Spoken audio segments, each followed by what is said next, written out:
like to talk today to the couples out there that are struggling. Coronavirus is becoming a pressure cooker. There's increased financial distress, there's fear-based news and social media all over the place, and there's reduced access to normal coping strategies like the gym. Guys, our 911 domestic violence calls are skyrocketing, and without help, lives are being destroyed by more than just the virus.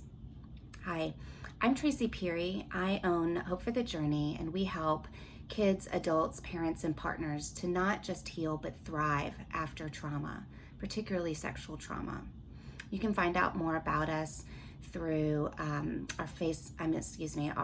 website at hopeforthejourney.org, and find us on Facebook at Hope for the Journey and Instagram at Hope for the Journey Therapy.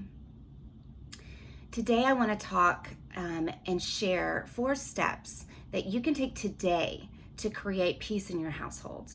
All right, so step 1 is awareness. Recognize if you are in a cycle of power and control. Power and control is the cycle of domestic violence, and it starts out with a building phase. Tension is gathering, and it moves into an explosion of some sort. Now, this can be a physical, altercation, but it can also be a verbal eruption. It might be sexual in nature. And then after the eruption comes the repair and the I'm sorry's, but it's I'm sorry that you did this, and the responsibility is put not on the person who did the hurting, but on the person that was hurt. And then we go back into honeymoon. So if you start seeing that you are in this cycle where it feels like, things are building and building and building, and then boom, and then it's getting, it feels like we've got to get better, and let's go back to the honeymoon stage. That is not a healthy cycle. Step 2 is understanding.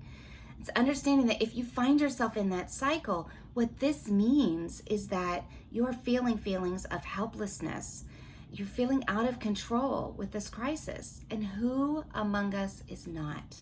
All of us are finding that we're feeling these feelings. And this is something that is hard. It's really hard right now. So just make sure that you are understanding what that cycle is. It doesn't mean that you're a terrible person. It doesn't mean that you're weak. It doesn't mean any of those things. What it means is that you're feeling helpless, and all of us are. All right, so then we move into step 3, and this is where things really shift. Instead of going into the power and control cycle, at this point, what I want to invite you into is a moment of self-compassion. Take for yourself a moment to take a deep breath and wish for yourself what you need. Wish for yourself a moment of peace. May you have comfort. May you breathe into love and compassion for each other. May you find your grit to do not the reactive thing, but the right thing.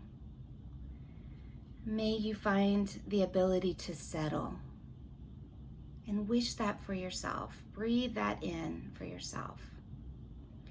When you take a moment for self-compassion, it really helps your nervous system to calm down after it's been activated by feeling so helpless and out of control.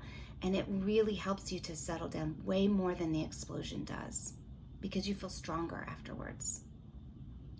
And step 4. This is where I want you to take a step back and ask yourself what you really need. If you are in real danger, get help. At the end of this, I'm going to put the hotline numbers for domestic violence. If you're in real danger, call them. And if you are in real danger of exploding, get professional help. There are people out there that can give you the skills to handle these feelings of overwhelm in a different way, in a way that you can be proud of. We know you want to do better. We know that you are struggling just as much as everybody else. We just need to find a way to struggle that doesn't destroy the lives around us.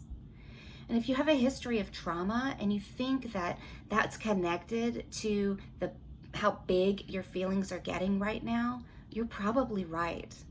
And we can help. We can help you to settle those old memories down, separate them from what's going on right now, give you the skills to be able to handle it and to heal, and again, really to thrive. Now's the time. Now's the time when you can find a fork in the road and move your life in a different direction. Now's the time when you can create for yourself the life that you really want. Not a life that is full of destruction, but a life that you can be proud of. We're at Hope for the Journey on Facebook and Hope for the Journey Therapy on Instagram. But guys, reach out for help. If you don't know where to go, reach out to us. If we're the ones that can help you, great. If we need to find somebody to help you, we will do that. We're at hopeforthejourney.org. If this video has touched you, share it. Subscribe to our channel. Share it out there to the world, because we need to get a voice of reason and of compassion to those families that are really struggling right now, because there's a lot of us out there. Thanks.